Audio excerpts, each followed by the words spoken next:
Ladies and gentlemen, the following podcast is set for one episode. Your host from Columbus, Ohio, is Michael Kirk. Welcome to the Outlaw Mudcast. Hello and welcome to the Outlaw Mudcast, your digital audio dirt sheet for all things Super Show. Top story this week, Miso Mania. Miso Mania took place yesterday as I'm recording this, April 15th. Let me run down the events at Miso Mania, the main creative competitor tournament, the featured matches, and before I get into the events of the day, they did have a small pre-show tournament on the night of the 14th. 9 players, round-robin tournament, so each player played the other 8. And they used what's called the Bluegrass Beatdown. I don't know if they call it a stipulation, but the Bluegrass Beatdown match type, what that is this. Your stops don't count toward progression to get other cards in play. What does that mean? So normally, in Super Show, if I have a lead in play, I can play a follow-up. If I have a follow-up in play, I can play a finish. That includes cards you played to stops. So first turn, my opponent wins a turn roll. They play Scoop Slam, a lead grapple. I play Punch, a lead strike, stop, and a lead grapple. Next turn, I could play a follow-up because I have a lead in play. In the Bluegrass Beatdown format, you could not play a follow-up. You would have to play a lead. You could not count cards in play that were played to stop cards toward the progression to go from no cards in play to a finish. There was no top cut in this after the round-robin portion. They just looked at the best records. The top 3 end up being, in third place, playing as Lycan, Kyle Crabtree, the creator of Lycan. Now, there were 2 other people in this event that had the same record as Lycan. They used strength of schedule to actually break it down to declare 3rd place, 4th place, and 5th place, and based on strength of schedule, Kyle Crabtree took 3rd. In 2nd place, playing as his creation, the Iron Sultan, the Cannoli, and the winner, playing as his creation, the Grim Librarian, Ken Fouché. Congratulations to him for winning the pre-show. Saturday, we'll go ahead and start talking about the Creative Competitor Tournament, and then I'll go through the featured matches. For the featured matches, I'll give you who was in them. I'll give you the result. I was not able to really watch every single featured match all the way through. A number of these matches were taking place simultaneously. As a result, I'd go watch some of one match, then go watch some of another, go back and forth. Sometimes I wasn't there when big things happened. Sometimes I wasn't there when the match ended. And then some of these did go on while I was playing other matches, so I may have missed part of them for that reason. But I did my best, and I'll give you what I have. I'm going to give you the results of the tournament first, and then start going into the featured matches. The featured matches did not happen at all during the preliminary rounds. They started to happen after the top cut, after people were eliminated from the tournament. There were 47 players per the challenge in this event. I know there were buys in the early rounds. I did hear some people dropped throughout. I don't have any information on that, but the challenge says there were 47 players overall. There were 6 Swiss rounds of play. Each round had a 45-minute time limit. After you hit 45 minutes, any matches still in progress, the crowd meter immediately went up to crowd meter 5. After the 6 Swiss rounds, there was a cut to top 16. All of the players with records of 4-2 or better got in. The total of these players, the players that went 4-2, 5-1, 6-0, actually added up to 17 players. So the decision was made to have a play-in match. There were 2 players who went 4-2 who had a bye. And so those 2 players played off. It was the Hallow King as the original EC3 versus Harvey Luster as the brand new Matt Stevens. They played off to play in to see who would get into the top cut. Harvey Lester makes the top cut. So we have a top 16, and then it's just single elimination in the round of 16. In the quarterfinals, when you got to the semifinals, they were main event matches. When you hit the finals, it was a main event match. Kirk Polka, who's won multiple creative competitor tournaments, ends up getting to the semifinal round, this close to making the finals and potentially winning another creative competitor tournament. But that doesn't happen. Instead, he is defeated by TVA's Possum King, Charles Gordon. Charles Gordon was playing as the Phoenix TV Fresh. He defeated Polka, playing as Mr. C, the competitor he used to win the last Marktoberfest. Got him in a main event match at Crowd Meter 2.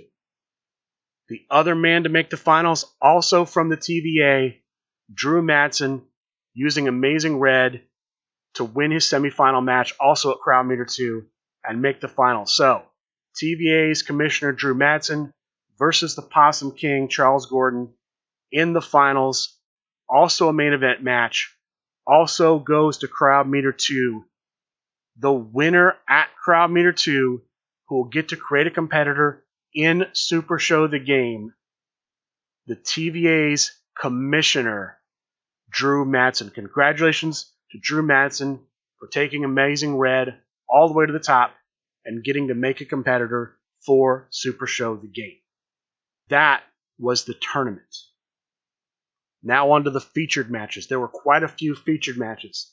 The first one that kicked off was for the Bluegrass Championship. I didn't even know the Bluegrass was going to be defended, but Bluegrass champion Jeff McPeak took Merlin Von Berlin, the competitor he's using, and faced off against challenger Colton Jankowski. Colton took Candyman to try to get that championship. Standard singles match, ends up going to Crowd Meter 3. The winner, still champion Jeff McPeak. Congratulations to Mr. McPeak for retaining the Bluegrass Championship. I'll also mention this here. I've heard different things. I've heard it described as Colton Jankowski's girlfriend. I've heard it described as wife. I believe it's wife. Was in a car accident. From what I understand, she has been released from the hospital. So we're hoping she is in good health. Hopefully she's okay. I've only seen what I would say is good news so far. That's the first featured match. Next, the LFF Hardcore Championship on the line. The challenger, Keith Overby, the frequent flyer, playing as Flip Gordon, the original Flip Gordon, not the mercenary. He is taking on champion Harvey Lester, playing as Scott Prime, in a tables match. This match was streamed. Not every match was, but some of these featured matches were streamed, I believe, on Facebook. The winner at Crowd Meter 1, still champion Harvey Lester. Congratulations for your victory there. Next featured match, the LFF Triad Championship match. The champion, the Cannoli, playing as the Cannoli, takes on challengers, the Foreman, playing as the XCW version of El Blanco Diablo, and subbing in for Colton Jankowski because of the situation I described earlier. He had to leave to meet her at the hospital. Brittany Strickland. Brittany Strickland plays as Bandersnatch, the competitor that Colton was going to play as. Plays as Bandersnatch in this triad match. The match goes to Crowd Meter 1. The winner, still champion, the Cannoli. Congratulations to the Cannoli. I believe this is his third successful defense of the Triad Championship. He is the winningest Triad champion of all time. The Deep Six Championship up next. The challenger, Kirk Polka, the phenomenal one, playing as his creation, Naja Mai. The champion, Yasmin, playing as Amazing Red. Main event stipulation used. The match goes to Crowd Meter 2. The winner, new champion, Kirk Polka. Kirk Polka is your Deep Six champion. First new champion of the night. Congratulations to him for that victory. Next up, we have the independent division finals. That is being run by the Cheetah Ian Chambers. Shane Strickland, playing as Jay White, takes on John Mathis, playing as Jessica Havoc. Standard singles match as far as I know. The match goes to crowd meter 1. The winner, Shane Strickland with Jay White. Congratulations to Shane Strickland for winning. As a result, Shane Strickland is now, and I apologize if I get this name wrong. I saw Ian Chambers post it, but I can't find that post. Shane Strickland is now the Independent Fighting Spirit Champion. If I have that wrong, I'm sorry, but he's now the champion of the Independent Division. Number 1 contender, from what I understand, John Mathis. So we'll see what happens there. But congratulations to Shane Strickland for being the new Independent Fighting Spirit Champion. The United States Championship is up next. The challenger, Miso's Create a Competitor Tournament winner, Drew Madsen, playing as Jessica Havoc. The champion, the Grim Librarian Ken Fouché, playing as the mayor of Slamtown, Johnny Super Show. Standard singles match. Doesn't get past crowd meter 0. The winner, still champion, Ken Fouché. Congratulations to him for his victory. Finally, we get to the main event of Miso Mania, the final match in the Barnyard Warfare series, the tag team match between Misos and the TVA. The winners win Barnyard Warfare, and the winners will be factored into the Birdcage match for a shot at the LFF World Heavyweight Championship. Representing Misos, the phenomenal one Kirk Polka as Haley Stevens, and Harvey Luster as Fortress. Representing the TVA, Drew Madsen playing as Amazing Red, and Zach Ashley playing as Funtime Bob. This match went to crowd meter 3. Fairly long match. The winners, who will factor in to the Birdcage match, the team representing Miso's Game Room and Collectibles. Kirk Polka and Harvey Luster win.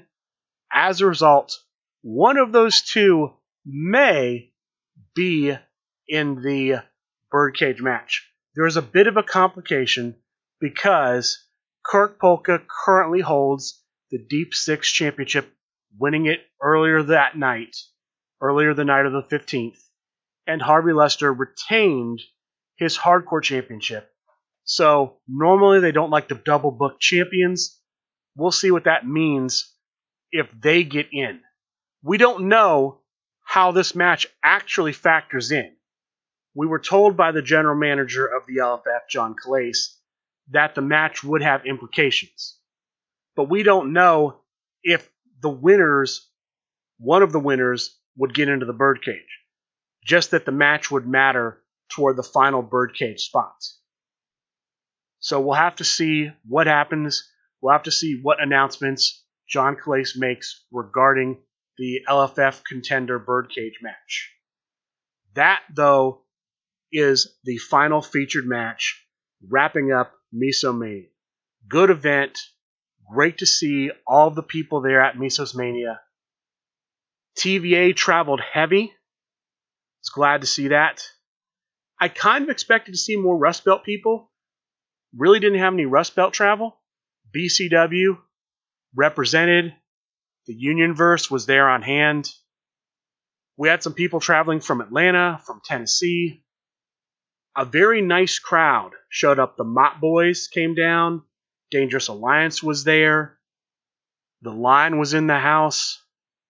Again, 47 players. I got to see people I hadn't seen in a long time. We had 2 of the 3 Kings on hand. Kobe the Kid was there. No permission slip necessary. I got to see the Hallow King. It's been a couple years since I've seen him. The first man to ever beat Kirk Polka in an Underworld Championship match. Brian Johnston was there. The Phil Birch made an appearance. I believe he went 5-1 in the opening rounds, made the top cut. Big showing from Phil Birch at the CAC. So many people, I can't get all the names. Simple Chuck, Rambo Apocalypse. Like I said, if I just start shouting names, Titan, Piglet, the Mott Boys were there, Johnny Correa was there, Anarchy Sun running the tournament. Big thanks to Anarchy Sun for running the challenge, for keeping track of all of the matches in the CAC, and being on hand to run demos many times while I was out there reporting matches, asking him questions. I saw him pitching Super Show to people coming in and out of the venue, so he did a great job representing Super Show the game. It was great to see everyone there. If I didn't mention your name, it's just because I forgot. It's not on you. It's not a reflection of you. It's a reflection of me. Lunch was catered in from Taco Luchador. I hope I don't get this name wrong. I believe it was Jacob Hines who paid to have the lunch catered in. Thanks to him. I don't know if he's associated with the game at all, but thank you to him for catering in lunch. Thank you to Miso's for hosting, Miso's Game Room and Collectibles. The guests were on hand, Layla Gray, Luke Curtis, and Eric Cornish. I hope I got that last name right. If there's any criticism I have for the event, the guests would be the criticism. Number one, they were only there for a couple of hours. Now, that wasn't really, from what I saw or heard, announced anywhere, how long they'd be there. I didn't expect them to be there the whole time. We ended up being there from noon till after 10 p.m. They were there from, best I saw, from around noon to 2 p.m. The other thing I'll bring up is pricing. There was no announcement anywhere that you would have to pay for autographs or photographs with your own phone if you wanted to get those from the three guests.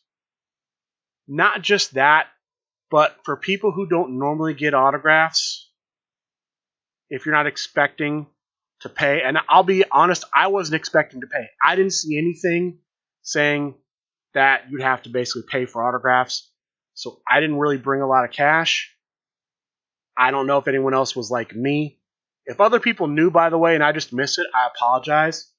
But I didn't know they were going to be charging. I don't think a lot of people knew they were going to be charging from discussions I had with people in the crowd. And they were a bit pricey. Just for autographs alone, from what I saw, and I'm going from memory, I didn't take notes on this, so if I get any of this wrong, I'm sorry. But going from memory, for autographs alone, for a card or 8x10, Layla Gray was asking for $30. Luke Curtis was asking for $30. Layla Gray is, to me, based on my experience, a little pricey for her. From what I understand, she's not a huge name in AEW. She's sort of a sidekick to the current women's champion, Jade Cargill. And Luke Curtis, I've never heard of. Apparently he wrestles for OVW, which is a wrestling promotion based out of Kentucky. I don't know if he's worked for anyone else. I just know he was from OVW. And then Eric Cornish is the announcer for OVW. He was charging $30 for a photo and autograph. Didn't see an autograph-only portion. For me, $30 is a bit high. To put that in perspective, next week at Huntsville, there are going to be 4 wrestling celebrity guests. Danhausen is asking $30 for an autograph. Last week in Indianapolis, there was a big wrestling fan fest convention, Squared Circle Expo. For a little bit of a comparison, here's a price list from their website.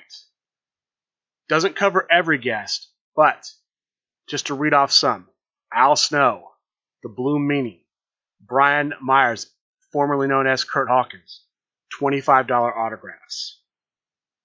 Demolition, Axe and Smash from WWE, $30 for both autographs, for both Axe and Smash of Demolition. Tugboat, the Shockmaster, $25. Darren Young of the Primetime Players, $20. Funaki, $30. Heath Slater, $25. The Mouth of the South, Jimmy Hart, $25. Matt Cardona, coming to Super Show sometime in the next few months, $30. Rhino, $25. Sabu, $30. Shane Douglas, $25. Tony Atlas, $20. Doink, $25. Cowboy Bob Orton, $25. Athena, formerly known as Ember Moon, $30. Ethan Page, $25. Eric Redbeard, formerly known as Eric Rowan of the Wyatt family, $25. Evil Uno, formerly of the Super Smash Bros. / Dark Order, $30. Jay Lethal from Ring of Honor from AEW, $30. Juice Robinson from New Japan Pro Wrestling, $30. Red Velvet, $25. Willow Nightingale, $25. That's a partial list. Now, there are people on that list that were over $30, but this is an example of people who are less than $30 that I would argue are all bigger names than Layla Gray and Luke Curtis and Eric Cornish. So $30 was a bit high. I think if they'd have dropped that to 20 or 10, they'd have been signing autographs like gangbusters. But 30, just too much. I think also a lot of people aren't autograph hounds, and they're not familiar with the pricing, so that may seem high. Also, a lot of times when Super Show has brought in guests, they haven't charged. They didn't charge at Grand Gathering. They didn't charge at Origins. So I think a little bit of sticker shock, and they were a little high, hurt the guests. But I'm glad Miso's brought them in. And maybe that was the condition. Maybe they had to charge that much to justify bringing them in. I don't know. But that's the one misstep. Otherwise, I think Miso's Mania went very well. I'm glad that Polka, Harvey Lester, all the guys out of Miso's, Michael Bailey, put on a great show. It was a great experience. That's the one blemish. But otherwise, everything was great. Great featured matches. Tournament ran smoothly. I only recall a couple matches going over time. Very happy with what they did at Miso's Mania. Hope they do more.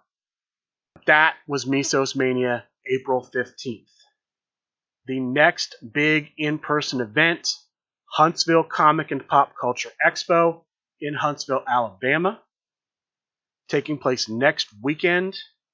That is April 21st through April 23rd. Afternoon, evening, Friday night, and then Saturday and Sunday during the day. Quick recap on prices. It's $70 for the weekend pass, all 3 days. $30 to go Friday only, $40 to go Saturday only, $35 to go Sunday only. All VIP tickets sold out as of right now. There are a number of celebrity guests for wrestling. I mentioned to Danhausen. In addition, you'll have 2 other AEW talents, Jungle Boy and Anna Jay. And you'll have WWE, WCW hardcore legend Mick Foley there. And then plenty of other celebrities on hand at Huntsville Comic and Pop Culture Expo. As far as Super Show, the game's concerned, SRG Universe will be there. They'll have a booth. They'll sell product. I don't know about events. I've looked at what they have for events at Huntsville Comic and Pop Culture Expo. I don't see anything listed for that. I did ask some of the Huntsville guys, the TVA guys, if they'd heard anything since it's in their backyard. They haven't heard anything. Hopefully this week coming up, they'll talk a bit about it on Talk of the Universe. They'll make some posts in the SRG Super Show discussion group on Facebook, and we'll learn more about Huntsville Comic and Pop Culture Expo. But I have very little to tell you at the moment. After that, the next big live event is the Legendary Realms Create a Competitor Tournament. Let me talk about that briefly. Tickets and information are currently available on supershowthegame.com. If you go to the shop section, there's an event section, not the online event section, an event section under shop. It's a $35 ticket. The date of the event is May 28th. May 28th, that is a Sunday. So an actual Sunday event. Don't see those too often, but Sunday, May 28th, 11 p.m. Looks like the store opens, registration opens. They want to start at noon. There will be diversity. So if multiple people play the same competitor, only the person with the best record for that competitor will make the top cut, if one or more of them would qualify for the top cut. All the 2020 rules, erratas are in effect. Peter Lionheart is booked. Snake Pit is booked. The original general manager John Clay's competitor is booked. And the Devil's Advocate is booked. Still surprised the Devil's Advocate continues to be booked now that his effect is only 3 times per match. I wonder why that's the case, but it's booked. Each person who attends will get a set of the Legendary Series. There are going to be 6 promo cards for this event. And then the winner of the Create a Competitor tournament will get to make a competitor in Super Show the Game. The store is located at 294 East Montauk Highway in Lindenhurst, New York. So if you're in that area and you want to go, they'd love to have you there. We may find out more stuff going on.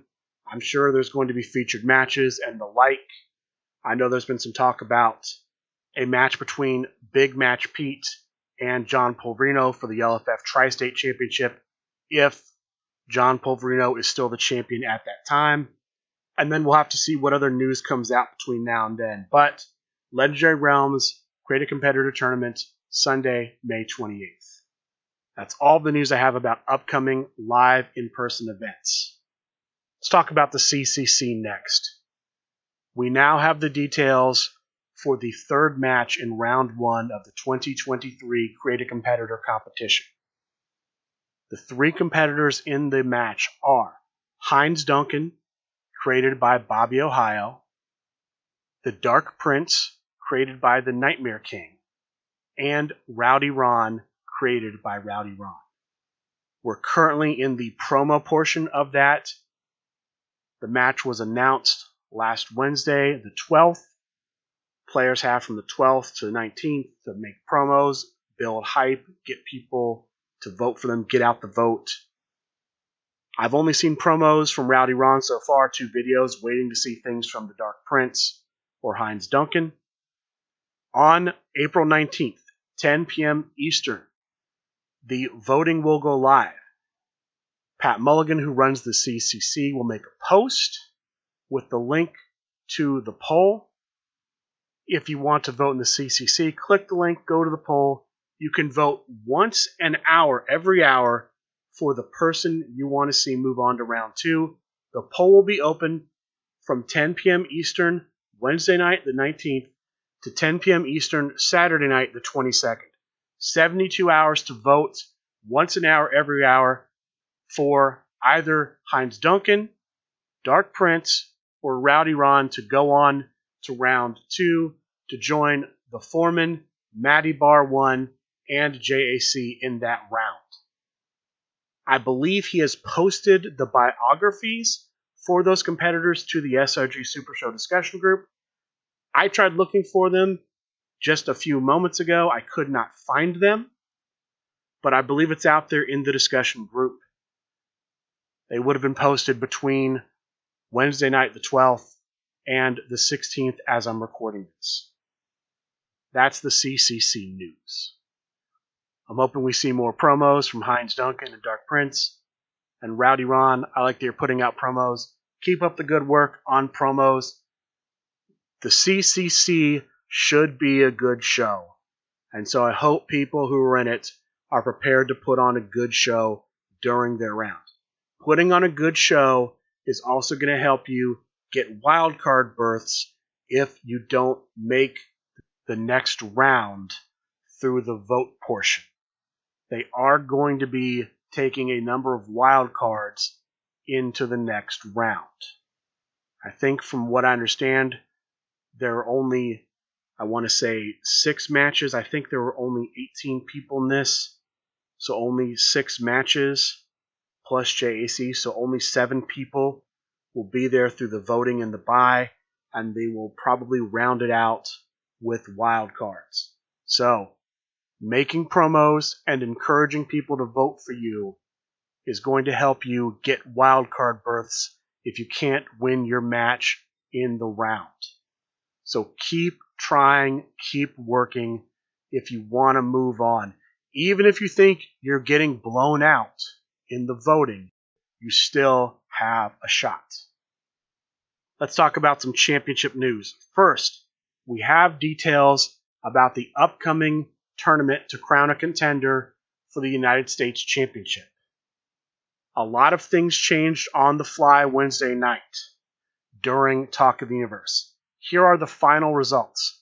There's going to be a field of 24 players. 8 of those players are former champions. The other 16 are brand new. And let me revise that slightly. Because of the other 16, one of them got into the tournament through a play-in match. So there were, in effect, 25 people. 2 of them played off for a final spot in the opening round of 16. 8 players will get a bye, meaning we'll have 8 singles matches in round 1, 8 singles matches in round 2, and then we'll be down to a top 8 in round 3. The 8 players getting the bye are the former United States champions. In no particular order, those champions are Swaggy D, Hold the Line Harry, Colin the Chrononaut, Eddie Fury, the Harm City Hitman Andrew Mecki, Teru the Shogun, the Cheetah, and the Screaming Danshi. Here are the first round matches of the United States Championship Contender Tournament. We will see the Phil Birch take on the GOAT Brock Smith in round 1. We'll see Big Match Pete face Cheshire in round 1. We'll see Tartan Terror take on Pat the Thinker. We'll see Lucky Cat Nico take on Chibi. We'll see the Master Strategist Micah Swafford take on Ant West. We'll see Dustin Smith take on Rowdy Ron. We'll see Candyman take on Alexander Slamilton. And the last match of round 1, the Meeple Craig Brett will face the winner of the play-in match. And let me talk about the play-in match. The play-in match took place after Talk of the Universe, Wednesday night, the 12th. Brian Waitford Schmidt, playing as Raven, faced the Dark Prince, playing as the Nightmare King. It was a New York rules match, so it started at crowd meter 1. There were no disqualifications. The winner, who will face Craig Brett in round 1 of the tournament, Brian Waitford Schmidt. Congratulations on your victory. I believe that this makes Brian Schmidt ineligible potentially for other titles where the SRG BOSS is in charge of booking. I believe he is ineligible for those for the remainder of the calendar year. Same with the Candyman. I could be wrong on that. I apologize if I am. One last thing about this ongoing tournament. There will be various votes throughout the tournament to determine things, various options, stipulations, etc. I talked about allowing the former champions to use different competitors than the ones they won their belts with initially. They succeeded on that vote. There's been a second vote. The question was put during Talk of Universe to people on the stream. Will you force players in this tournament to stick to one deck list for the whole tournament, or can they change their deck list between rounds by a vote of 60 to 40? That's 60% to 40%. Players will be able to switch the cards in their decks between rounds. That's the news I have on that tournament. The only other championship news I have involves the LFF Tri-State Tag Team Championship. There's been an ongoing tournament to determine the next contender for that belt. Friday night, they had the finals of that tournament. We had the team of to be determined. That is Lucky Cat Nico playing as Macho Manny and Brian Waitfort Schmidt playing as Robert the Brain Dunn. Take on the team Swift Judgment, which is the Cheetah playing as the new version of Cyclone, and the judge Tim Riley playing as Mac Attack. This was a New York rules match, so it started at crowd meter 1, and there were no disqualifications.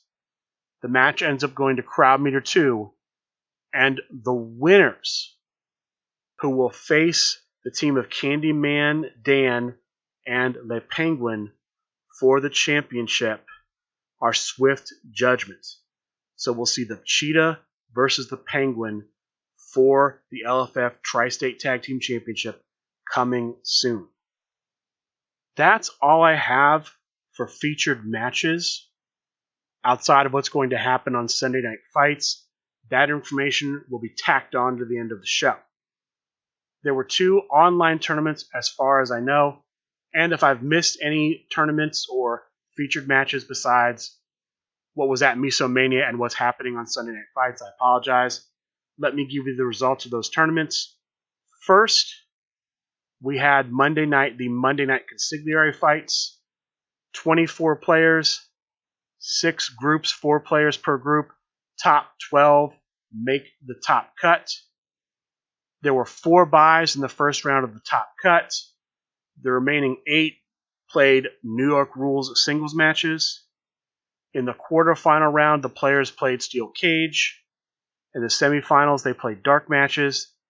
The finals match and the third place match were tables matches. The top 4 were, in 4th place, playing as the new version of Hollywood, Cheshire. In 3rd place, playing as Johnny Correa, the Cannoli. The finalists were Chris Pate as Sammy the Draw Callahan and James Booker as Macho Manny, with the winner, Chris Pate as Sammy the Draw Callahan. Congratulations to Chris Pate for his victory. The second tournament of the week, the 100th running of Chibi's Thursday Night Fights. Congratulations to Chibi for hitting that milestone. There were 32 players in this 100th running of the tournament. Group stages, 8 groups, 4 players per group. Top 2 from each group make the top cut, rounding out the top 16. Round of 16 played using New York rules. Round of 8 played using Beast Unchained. Semifinals played with Ring of Fire. The finals match and the third place match were main event stipulation matches. Top 4 were, in 4th place, playing as Chamomile Tea, the Screaming Banshee. In 3rd place, playing as Candyman, Drew Madsen. The finalists were Ken Fouché, playing as the Mark Jeff Bravo, and Zach Ashley, playing as Funtime Bob. With the winner, Zach Ashley. Congratulations to Zach for winning the 100th Chibi's Thursday Night Fights. This brings us to Sunday Night Fights. Before I get to Sunday Night Fights, though, 2 quick things. First, I made a misstatement talking about Monday Night Consigliere Fights. The top cut, the 12 players that made the top cut, weren't just the top 12, period. It was the top 2 from each of the groups. That's always the way it is, but I realize saying top 12, people might think I'm at the 12 best records overall. It's the 2 best records per group, 6 groups in total, so 12 out of the groups. The other thing is this. There's been a post with a little more information about the events at Huntsville Comic and Pop Culture Expo. Apparently, Jeff McPeak and Jeremy Steigerwald are going to be organizing those events, and they did confirm there's going to be a tag team tournament. That's all we have so far. I expect we'll hear more in the next few days leading up to the events. I won't have a show come out between now and the end of Huntsville, so I will just have to give you the results when I have them. If you're going to Huntsville, Just keep a lookout in the SRG Super Show discussion group on Facebook for what SRG Universe is doing at Huntsville Comic and Pop Culture Expo. Now, on to Sunday Night Fights. 3 matches for Sunday Night Fights this week. Big match card. It opens with the LFF Tornado Tag Team Championship on the line as Cheetah, playing as Two Cats, Two Purius, takes on champion Mark Perry, playing as Effin' Impact. This match goes to crowd meter 2. The story of the match is pretty much domination by Mark Perry. Mark Perry winning the majority of the turn rolls. Gets through his deck. I don't think Cheetah ever gets through his deck. Mark Perry gets through his deck very quickly. And at crowd meter 2, Mark Perry hits the finish. The Cheetah unable to break out. Mark Perry retains. He's still the LFF Tornado Tag Team Champion. Congratulations to him. The next matchup is the first ever attempted defense of the Veterans Championship. We previously had the inaugural championship match. The winner of that, the inaugural champion, Greg Shockley, was attempting to make his first defense tonight. He's the champion with the man from IT. He takes on challenger Jeff McPeak, playing as Pretty Boy Snow. Again, the only requirement for the Veterans Championship is you have to be a veteran of the American Armed Forces to challenge for the championship. And then the people who run that championship determine how veterans can challenge for the belt. This match goes to crowd meter 1. In this case, the challenger is pretty much the dominant dice roller of the night, wins the majority of the turn rolls. Greg Shockley never gets the man from IT's gimmick to go off. And at crowd meter 1, Jeff McPeak successfully capitalizing on this, hits the finish. Greg Shockley cannot break out. Jeff McPeak is the new Veterans Champion. Congratulations to him for his victory. The final match of the night, a ladder match for the Underworld Championship. The challenger, the corrugated cardboard villain, playing as Shaggy Shark. The champion, the prize fighter, Simon Davner, playing as Brian Cage, is the effing machine. The match goes to crowd meter 0. At crowd meter 0, the champion hits a finish with a ladder in play, rolls over 10, and because there's a ladder in play, it's not possible for the corrugated cardboard villain to kick out. And so, the prize fighter Simon Davner retains. Congratulations to him for his victory. Afterward, it is announced that for the remainder of Simon Davner's Underworld Championship run, Shaggy Shark, who was on commentary tonight during that match, will be on commentary for every single Simon Davner Underworld Championship match. So, he walks away with the big prize, but he now has this to look forward to for the remainder of his run. Even so, congratulations to him and to all of the victors from tonight.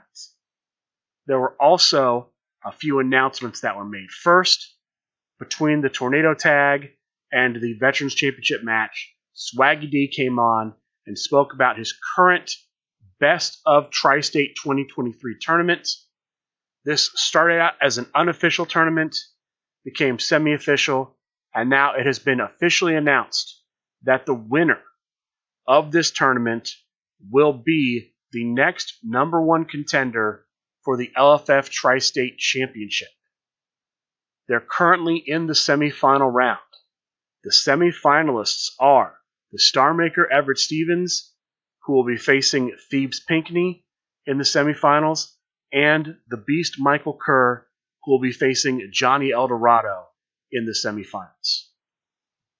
These matches will be played using the Liger's Den stipulation, although Thebes Pinckney and Michael Kerr have a GM's favor that would allow them to change the match to a standard singles match if they choose.